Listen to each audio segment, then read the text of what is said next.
우리의 죄를 씻기는 능력은 오직 예수 그리스도의 보혈의 능력인 줄 믿습니다. 오늘 저는 여러분과 함께 인생이 변화되는 만남이라는 제목으로 하나님의 말씀을 나누도록 하겠습니다. 인생에서 만남이 참 중요합니다.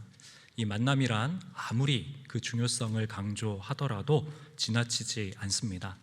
왜냐하면 우리가 지금까지 살아온 모든 인생을 종합해 본다면 그것은 곧 만남의 연속이었고 무수히 크고 작은 이 만남들의 영향을 주고받은 결과로서 현재 지금 내가 이 자리에 있기 때문에 그렇습니다. 우리 삶에는 무수한 만남들이 있었습니다. 부모님과의 만남, 스승과의 만남, 친구와의 만남, 배우자와의 만남, 직장 동료와의 만남, 또 성도 안에서의 만남, 때로는 스스로 선택할 수 없는 이런 불가항력적인 만남들이 있지요. 내가 부모님을 선택한 것이 아니라 그 부모님을 통해 낳기도 하고, 때로는 운명처럼 보이는 이런 필연적인 만남들을 통해 인생이 빚어지게 되고 지금의 내가 있게 되는 것입니다. 예를 들어서 우리가 이제 잘 아는 이 남강 이승훈 선생이 계시죠. 이분은 그의 인생 가운데 도산 안창호 선생과의 만남이 결정적인 만남이 되었습니다. 이 남강 이승훈은 젊은 시절부터 이 무역을 하는 실업가로서 많은 돈을 벌고 있었습니다. 그런데 이 한 번뿐인 인생을 도대체 어디에 무엇을 위해 헌신하고 매진해야 될지 확신이 없는 아주 그런 무의미하고 무미건조한 삶을 살아가고 있었던 것입니다. 그러던 중에 1907년 이 평양에서 이 도산 안창호의 연설을 듣게 됩니다. 이 연설의 요지는 이런 것입니다. 이 존망의 위기에 처한 우리나라, 이 대한민국을 바로 살리기 위해서 2천만 동포가 한마음 한뜻으로 우리 교육 산업에 열과 성을 다해야 한다라는 내용입니다. 더 이상 절망하고 가만히 앉아서 비난이나 한탄만 하지 말고 이 위기를 떨치고 우리 민족의 한 사람 한 사람이 교양과 지식을 갖춘 참된 민족의 인물로 키워내야 한다라고 하는 그런 요지의 내용이었습니다. 이 도산 안창호가 이 연설을 마치고 단에서 내려오자마자 이 이승훈은 한 걸음에 달려가서 흥분과 감격에 떨리는 자신의 두 손으로 그의 두 손을 붙잡고 놓을 줄 몰랐다고 합니다. 그 당시가 약관의 나이인 30세인 도산 안창호와 그보다 14살이 많은 44세의 나이가 된 남강 이승훈의 첫 만남이었습니다. 이후에 삶의 분명한 목적과 방향을 품은 이승훈은 술과 담배를 모두 끊고 자신의 전 재산을 다 바쳐서 1907년 정주 오산에 오늘날 오산학교를 세우고 나라와 민족을 위하여 섬기고 더 희생하는 수많은 후학과 인재들을 길러내게 되었던 것이죠. 그렇습니다. 이처럼 인생에는 누구를 만나냐, 어떤 사람을 만나느냐가 우리의 인생의 중요한 기로를 설정하고 또 영향을 주기도 한다라는 것입니다. 그렇다면 한번 생각해 보기를 원합니다. 이렇게 한 사람과의 결정적인 만남이 우리 인생의 어떠한 방향과 어떤 결정적인 변화에 영향을 준다면 하물며 우리를 창조하신 창조주 하나님, 그리고 우리를 창조하셨을 뿐만 아니라 온 세상을 경영하시고 운행하시고 섭리하시는 참 하나님, 그분을 우리가 만약 만난다면 우리의 인생이 얼마나 놀랍고 위대하게 변화되고 달라지겠습니까? 이 성경을 보게 되면요, 살아계신 하나님, 그리고 그 살아계신 하나님의 형상으로 독생자로 아들로서 영원한 생명의 빛으로 이 땅에 임하신 이 예수님을 만남으로써 인생이 변화된 수많은 성경의 인물들이 기록되어 있습니다.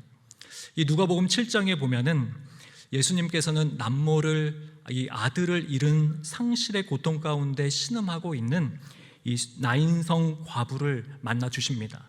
그리고 죽은 그 아들을 다시 살려 주시죠.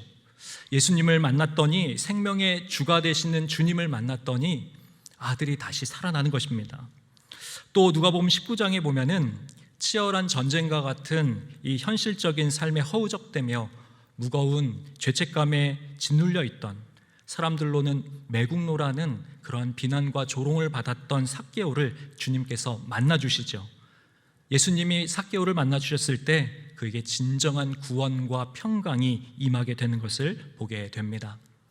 또 요한복음 3장에 보면요, 이 형식적인 죽은 껍데기와 같은 종교 생활을 하면서 그럼에도 불구하고 진리에 갈급해하던 그 당시의 종교 지도자인 니고데모를 예수님이 만나주십니다.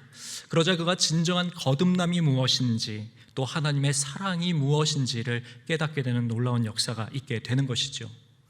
이 요한복음 4장에 보면은 사람으로 인하여, 관계로 인하여 깊은 상처를 받고 또 숨어 홀로 외로운 곳에서 울고 있는 이 사마리아 여인을 주님께서 만나주시고 이 여인의 내면의 깊은 아픔과 고통을 어루만져 주시고 회복시켜 주시고 치유해 주시는 장면이 나타난다라는 것입니다.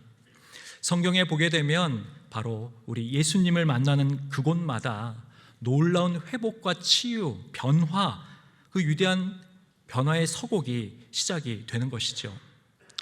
오늘 요한복음 1장의 말씀을 읽었는데 오늘 본문의 말씀을 보게 되면 예수님께서 빌립과 바돌로메를 만나주시는 장면이 기록되어 있습니다. 오늘 이 둘의 만남을 통해서 예수님께서 어떻게 일하시고 역사하시는지 그것을 우리가 깨닫고 또 우리 삶에 적용하길 원합니다. 먼저 43절에서 44절의 말씀을 제가 다시 한번 읽어보겠습니다. 이튿날 예수께서 갈릴리로 나가려 하시다가 빌립을 만나 이르시되 나를 따르라 하시니 빌립은 안드레와 베드로와 한 동네 벳세다 사람이라. 예수님께서는요 먼저 빌립을 만나 주셨습니다. 이 예수님과 빌립의 만남을 보게 되면 아주 간단한 만남이었던 것처럼 느껴집니다. 예수님께서 갈릴리를 지나가시는 중이셨다라고 합니다. 그러더니 눈에 보이는 빌립을 향하여서 이렇게 얘기하시는 것이죠. 나를 따르라. 팔로우미. 예수님이 이렇게 말씀하십니다. 이에 대한 빌립의 반응이 무엇입니까? 별 말이 없습니다. 그냥 묵묵히 예수님을 따랐죠. 예수님의 말씀 그대로 순종했습니다. 나를 따르라고 이야기하시는 예수님의 말씀 그대로 묵묵히 주님을 따른 것이 전부입니다. 이 예수님과 빌립의 만남을 통해서 이 발견할 수 있는 특징이 무엇입니까? 첫째는 예수님께서 먼저 빌립을 찾아오셨다라는 것입니다. 성경에 수많은 이들이 예수님 만나기 위해서 찾아왔지만은 예수님은 이 빌립을 직접 찾아가셨다는 것이죠. 그리고 둘째는 이 빌립이 방금 살펴본 것처럼 주님의 말씀에 적극적으로 순종했다라는 것입니다. 저는 이 빌립의 모습을 한번 상상해 보면서 이 궁금증이 생겼습니다. 이 빌립을 성경 전체를 통해서 보게 되면 이 빌립은 그렇게 호락호락한 사람이 아닙니다. 굉장히 똑똑하고 이성적이고 또 논리적인 인물이 바로 이 빌립이라고 하는 사람이었습니다. 그래서 마치 돌다리도 두드려보고 건널 것 같은, 절대로 내 생각을 그냥 쉽게 바꾸지 않는 그런 사람일 것 같은데 어떻게 이렇게 단번에 예수님의 부르심에 순종해서 따를 수 있을까라고 하는 생각이 든 거죠. 이 빌립의 모습을 성경에서 조금 더 살펴보면은 이 요한복음 1장 이후에 빌립이 다시 등장하는 데는 약 1년 정도의 시간이 흐릅니다. 그것이 이 요한복음 6장에 나타나 있는데요. 이 요한복음 6장 5절에 보면 빈들에 서서 말씀을 전하시던 예수님이 빌립에게 이렇게 물으시죠. 예수께서 눈을 들어 큰 무리가 자기에게로 오는 것을 보시고 빌립에게 이르시되 우리가 어디서 떡을 사서 이 사람들을 먹이겠느냐 하시니. 잘 아시는 오병이어 사건의 시작입니다. 예수님이 빌립에게 묻는 것입니다. 어떻게 이들을 다 먹일 수 있겠느냐. 그때 이 빌립의 대답이 무엇이었습니까? 요한복음 6장 7절입니다. 빌립이 대답하되 각 사람으로 조금씩 받게 할지라도 200데나리온의 떡이 부족하리이다. 너무나 놀랍지 않습니까? 그 자리에 남자만 5,000명이 앉아 있는데 이 빌립의 이 계산 능력, 이 수학적 사고 연상 능력이 얼마나 뛰어난지 매우 탁월하여서 그 자리에 앉은 사람들을 어떻게 먹거리를 해결해 주고 또 그것을 다 해결했을 때 200데나리온의 돈이 부족하다라는 것을 그 결과를 도출해내는 굉장히 이성적이고 합리적이고 똑똑하고 논리적이고 내가 이해되지 않는 것은 수용하지 않고 그것이 해석될 때까지 계속해서 묻고 따지는 기질과 스타일을 가진 사람이 바로 이 빌립이었다라는 거죠. 그런데 어떻게 이런 어려운 사람인 빌립이 단번에 예수님 믿고 따를 수 있었을까 궁금증이 생기는 거죠. 이뿐만이 아닙니다. 오늘 이 빌립이 나중에 예수님을 믿고 이제 나다나엘을 찾아가서 이 예수님을 전도하죠. 그 예수님을 전할 때 무엇이라고 이야기를 하는가? 이 45절에 보면 이렇게 되어 있습니다. 빌립이 나다나엘을 찾아 이르되 모세가 율법에 기록하였고 여러 선지자가 기록한 그 일을 우리가 만났으니 요셉의 아들 나사렛 예수니라. 이 빌립은 좀 조용했던 사람인 것 같지만 그의 심중은 매우 깊은 사람이었습니다. 이 좀처럼 사람 앞에 나서지는 않았지만 그가 가지고 있는 성경적 지식은 아주 해박했음을 알 수 있습니다. 빌립이 이렇게 나다나엘에게 얘기를 하는 거예요. 내가 구약의 모세 율법, 토라를 알고 또 내가 선지자들의 글, 이 선지서, 예언서들을 내가 알고 있는데 바로 내가 만난 그분이 바로 구약의 오실 메시아를 지칭하고 있었던 바로 그분이 예수 그리스도이시다라고 하는 것을 내가 확증한다라는 이야기죠. 그러면서도 정확하게 이 예수가 혈육으로는 요셉의 아들이고 출신으로는 이 나사렛 출신 태생이었다라고 언급을 합니다. 여기에 이 빌립의 성품이 잘 담겨 있는 것이죠. 빌립은 꼼꼼하게 모든 것을 다 파악하고 묻고 따지고 그의 기질이 이 안에 다 담겨 있었던 것이죠. 그랬던 빌립이 어떻게 예수님이 나를 따라오라라고 하는 그 한마디에 이 예수님을 따르고 그렇게 나아갈 수 있었을까? 이것을 묵상하다가 하나님이 주신 마음이 있습니다. 바로 그 마음은 이것이었습니다. 이것이 바로 구원의 신비이다. 성령님이 역사하시면은 이 믿어지는 역사가 일어나게 된다라는 것입니다. 우리의 지성과 이성으로는, 머릿속으로는 도무지 이해가 안 되는, 해석이 안 되는, 더 이상 이 논리적으로 전개가 안 되는 너무나 놀랍고 위대한 하나님의 그 사랑이 우리 죄인들을 향한 그 십자가의 이 보혈의 능력이 우리로서는 깨달아질 수가 없는 일이지만 성령께서 역사하시면은 바로 이 구원의 놀라운 역사가 그 어떤 사람이라 할지라도 임하게 된다라고 하는 사실입니다. 이와 관련해서요, 이 캠벨 몰간 목사님은 이 예수님께서 빌립을 향해 나를 따르라라고 했을 때 그 말의 의미는 마치 예수님이 내가 앞서갈 테니 너는 내 뒤를 그냥 따라오면 된다라고 하는 그런 의미로 해석해서는 안 된다라고 이야기를 합니다. 예수님께서 이 빌립에게 나를 따라오라라고 하는 그 말씀의 뜻은 내가 곧 길이고 내가 진리고 내가 생명이기 때문에 바로 너의 가던 발걸음을 멈추고 나에게 합류해라.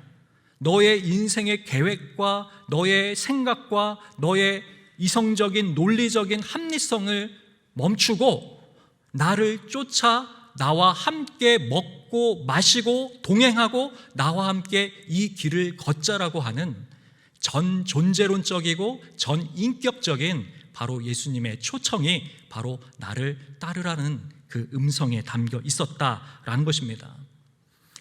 예수님의 나를 따르라고 하는 이 음성을 빌립이 들었을 때에 거부할 수 없는 불가항력적인 영적 권세와 어떤 성령의 강력한 동인을 느낀 것이죠. 그래서 예수님이 바로 그 메시아, 우리가 그토록 기다리던 그분이라고 하는 이 모세오경과 선지서에 기록한 그분이라는 것이 순간적으로 깨달아지게 된 것입니다. 오늘 이 빌립에게 임하였던 이 은혜가 이 자리에 계신 우리 영락의 성도님 모든 분들에게 임하기를 축복합니다. 이 빌립의 은혜를 경험하기 위해서 그러면 우리가 무엇을 해야 될까요? 기도를 많이 해야 됩니다. 우리 주변에 전도하고 싶으신 분들이 있죠. 너무나 똑똑한 분들 계실 거예요. 이분들이랑 대화를 하면 논리적으로 그 부활이 어떻게 가능해? 그 창조가 어떻게 가능해? 어떻게 성경에 나오는 기적이 설명이 될 수 있어? 그게 과학적으로 합당한 거야? 너무나 똑똑한 분들이 있죠. 그런데 그런 분들이 어떻게 예수님 믿을 수 있을까요? 우리가 그 영혼을 놓고 하나님 앞에 간절히 부르짖어서 그 영혼들을 위해, 전도 대상자들을 위해 기도를 할 때에 하나님께서 이 성령의 역사를 통해 그들의 영혼이 깨어나고 이 십자가와 부활의 능력이 믿어지는 역사가 임하게 된다라는 것입니다. 우리가 바로 이 빌립의 모습, 예수님께서 너무나 똑똑했던, 너무나 거리 있어 보이는 빌립을 직접 찾아가 주셔서 그에게 이 복음을 초청하고 그에게 구원의 은혜를 베푸셨던 것처럼 우리도 바로 이런 하나님의 복음을 증거할 수 있는 이 기도를 통하여 많은 우리 영혼들을 품고 그들에게 복음을 전할 수 있는 우리 영락의 성도님들 되시기를 주님의 이름으로 축복합니다. 다음으로 예수님은요, 이 나다나엘을 만나 주시죠. 이 나다나엘을 보게 되면요, 이 빌립과 다르게 예수님께서는 나다나엘을 찾아가시지 않았습니다. 나다나엘은 어떻게 해서 예수님을 믿게 되는가? 빌립이 전도를 합니다.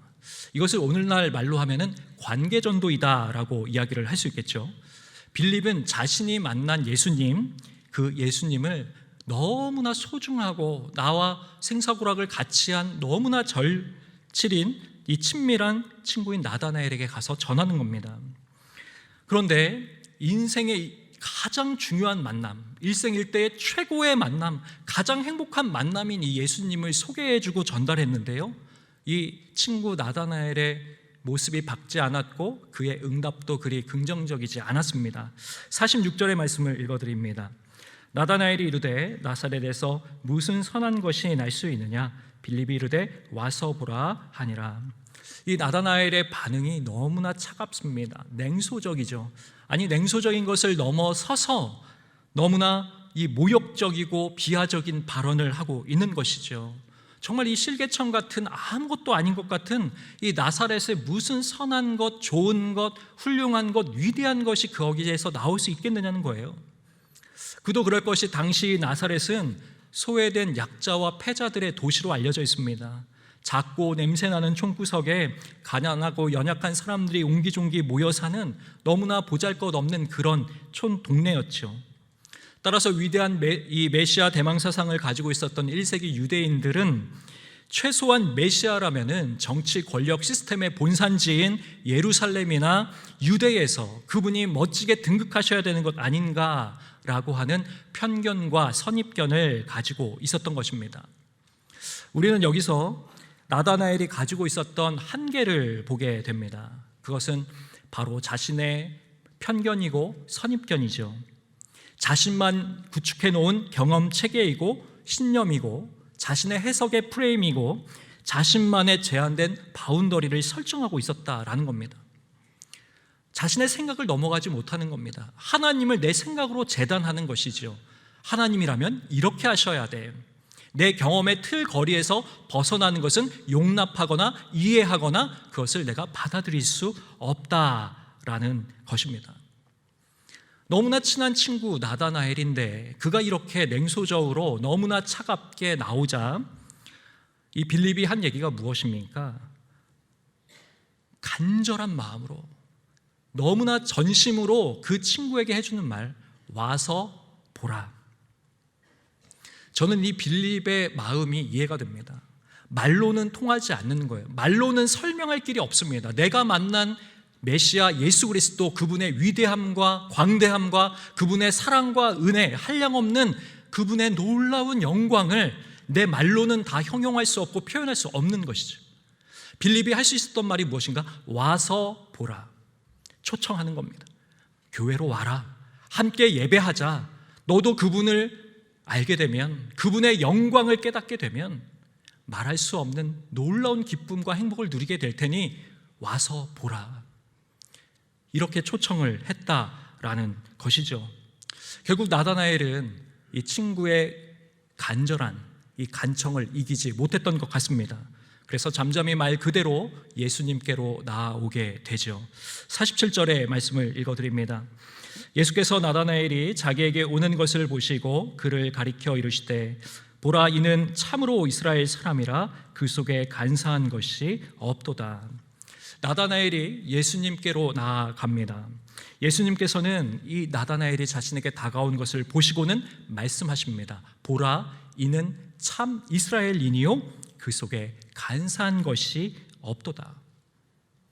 이 주님의 음성은요, 너무나 파격적이고 너무나 놀라운 주님의 음성이지요. 예수님이 참 이스라엘 사람이라고 이야기한 것, 간사한 것이 없다라고 한 것은 거짓이 없고 순수하고 순결하고 진실하고 모든 이스라엘 민족의 대표 표본이 될 수 있는 영적인 대표가 된다라고 하는 너무나 최상급의 칭찬과 인정과 격려를 지금 해주시고 계신 것이죠. 아니, 주님께서 왜 이런 표현을 하고 계실까요?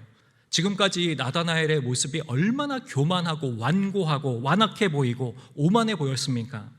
감히 나사렛에 선한 것이 나올 수 없다라니요. 그러나 예수님은 자신을 찾아온 이 나다나엘을요, 전혀 다른 시선으로 봐주십니다. 예수님이 보시는 나다나엘이 어떤 존재였기 때문에 예수님이 그를 칭찬하시고 그를 격려하고 인정하고 사랑으로 품어주실까요?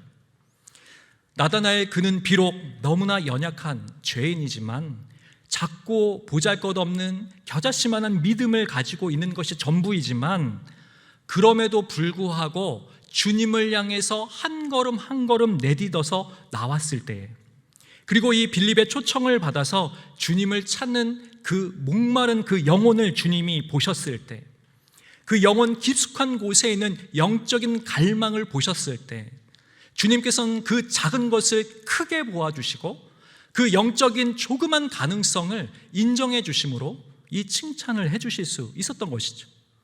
마치 베드로가 말만 앞서고 행동만 앞서는 그런 사람이었지만, 너는 이 시몬에게 너는 장차 개바, 바로 이 반석이 될 것이라고 말씀해 주셨던 것처럼 이 나다나엘의 중심을, 영혼을 봐주셨기 때문에 그렇게 예수님 말씀해 주실 수 있었던 것입니다. 이것이 어디에서 더 구체적으로 적극적으로 드러나느냐? 48절과 49절에서 이렇게 나타납니다. 나다나엘이 이르되 어떻게 나를 아시나이까? 예수께서 대답하여 이르시되 빌립이 너를 부르기 전에 내가 무화과 나무 아래에 있을 때에 보았노라. 나다나엘이 대답하되 라삐여, 당신은 하나님의 아들이시오 당신은 이스라엘의 임금이로소이다. 나다나엘은 너무나 놀랐습니다. 어떻게 나를 아십니까? 그때 예수님 말씀하시는 거죠. 빌립이 너를 이미 부르기 전에 나는 너를 보고 있었다. 이 이야기에, 이 예수님의 음성에 나다나엘이 영적인 쇼크를 받습니다. 그러면서 고백하는 거죠. 당신은 나의 하나님이십니다. 당신은 메시아이십니다. 당신은 하나님의 독생자이십니다. 이 예수님이 말씀하신 내가 빌립이 너를 부르기 전에 무화과 나무 아래에 있는 것을 봤다라고 하는 것은 구체적으로 어떤 의미일까요? 이 이야기를 들은 나다나엘이 왜 이렇게 동요하고 쇼크를 받은 걸까요? 그것은 당시 이스라엘 이 배경 문화와 관련이 되어 있습니다. 이 무화과 나무 아래라고 하는 의미는 당시의 유대인들이 흔히 사용하는 관용구 표현에 해당했습니다. 예를 들어 우리나라 이 한국 신앙 전통에서 만약에 내가 오늘 밤에 나무 뿌리 뽑으러 산에 간다라고 이렇게 성도들이 얘기하면 무슨 뜻이죠? 내가 하나님 앞에 간절히 기도하기 위해서 산기도 기도원에 올라가서 열심히 기도한다라고 하는 그런 의미죠. 마찬가지로요, 여기 이스라엘 사람들에게 무화과 나무 아래는 이 6개월 동안이나 지속되는 이스라엘의 강렬한 여름 내내에 이 무화과 나무 그늘 아래에서 하나님의 말씀을 묵상하고 연구하고 그 안에서 공부하는 자리를 의미하는 대표적인 관용구였습니다. 그러니까 지금 예수님이 나다나엘에게 이렇게 얘기하시는 거예요. 무화과 나무 아래에서 네가 기도하는 것, 네가 말씀을 묵상하는 것, 내가 하나님 앞에 전심으로 주를 구하는 것을 내가 이미 보아왔었다라고 얘기를 해주시는 거죠. 이를 우리에게 적용하면은 우리가 매일 오이코스 말씀을 하는 것을 하나님이 보실까요? 보지 않으실까요? 이미 보고 계신다라고 얘기를 하시는 겁니다. 우리가 새벽마다 이 본당에 와서 기도를 할 때 주님이 그것을 보고 계신 걸까요? 보지 않고 계신 걸까요? 이미 자리에 앉고 일어서는 것 모든 것을 다 보고 계시다라는 의미입니다. 주일날 교회에 와서 지하 주차장에서 또 식당에서 너무나 고생스럽게 수고하고 헌신하고 봉사하는 것을 주님은 이미 다 알고 계시고 다 보고 계시다라고 하는 그 의미입니다. 무화과 나무 아래에서 내가 너를 봤다라고 하는 것이 바로 그 의미이죠. 이 말씀을 들은 나다나엘이 주님이 바로 메시아이시고 바로 당신이 바로 하나님의 아들이심을 신앙 고백하게 되는 것이죠. 나다나엘이 이렇게 예수님을 믿음으로 영접하고 고백합니다. 그러나 그것이 끝이 아니었죠. 예수님은 더 위대하고 놀라운 하나님의 은혜와 축복을 나다나엘에게 부어주십니다. 오늘 50절과 51절의 말씀 읽어드립니다. 예수께서 대답하여 이르시되 내가 너를 무화과나무 아래에서 보았다 함으로 믿느냐? 이보다 더 큰 일을 보리라. 또 이르시되 진실로 진실로 너희에게 이르노니 하늘이 열리고 하나님의 사자들이 인자 위에 오르락 내리락 하는 것을 보리라 하시니라. 아멘. 이 예수님을 믿고 영접한 나다나엘에게요, 주님의 축복을 하늘문을 열고 부어주시겠다라고 얘기를 하시는데, 내가 이전보다 더 큰 일을 볼 것이라고 얘기를 해주십니다. 축복해 주십니다. 그러면서 창세기 28장에 있는 야곱이 베델에서 돌베개를 베고 잘 때 환상과 꿈 가운데 보여주셨던 동일한 이 사닥다리 환상의 이야기를 이 나다나엘에게 해주시는 거죠. 예수님이 말씀하신, 나다나엘에게 말씀해 주신 이보다 더 큰 일이 뭘까요? 그 말씀은 단순히 예수님 믿었으니 이 세상에서 잘 먹고 잘 사고 풍요로워지고 내가 더 세상 사람들보다 앞서 나가고 지금 그것을 이야기하시는 것이 아니라, 지금 예수를 믿는 것으로 시작했을 때 이 나다나엘은 예수님의 십자가 죽으심과 부활하심, 그리고 오순절 성령 강림의 사건을 경험할 것이다. 그래서 나다나엘, 너는 땅끝까지 예수 그리스도의 증인이 될 것이다. 그래서 복음을 증거하며 하나님의 일하시는 위대하고 놀라운 일을 체험하고 경험하고 보게 될 것이라고 하는 축복을 주시는 것입니다. 빌립이 나다나엘을 전도했습니다. 나다나엘은 바로 주님의 축복 가운데 복음의 증인이 되죠. 그래서 그는 전승에 의하면 인도와 아르메니아 지방까지 가서 핍박과 탄압을 받으며 복음을 증거하다가 순교하게 되지요. 예수님을 만나면 우리의 인생의 방향이 전환이 됩니다. 우리의 인생이 변화됩니다. 하나님 나라의 부르심, 바로 그리스도의 증인, 땅끝까지 이르러 복음을 전하는 그 사명을 감당하는 주의 일꾼들로 세워지게 되는 것입니다. 이 자리에 계신 우리 영락의 모든 성도님들이 인생의 가장 위대한 만남, 가장 중요한 만남, 우리 예수 그리스도를 만나시고 변화되시고 하늘의 능력과 권세로서 주님 보내시는 곳곳에 복음의 증인으로 섬기시는 거룩한 주의 사명자들 다 되시기를 주님의 이름으로 축복합니다. 기도하겠습니다. 살아계신 하나님 아버지, 오늘 주님의 주시는 이 복음의 능력이 우리 가운데 살아 역사하게 하여 주시고 이 복음을 증거하며 땅끝까지 예수 그리스도의 증인이 되는 거룩한 영락의 모든 성도님들 다 되실 수 있도록 은혜 베풀어 주시옵소서. 감사드리며 예수님의 이름으로 기도드립니다.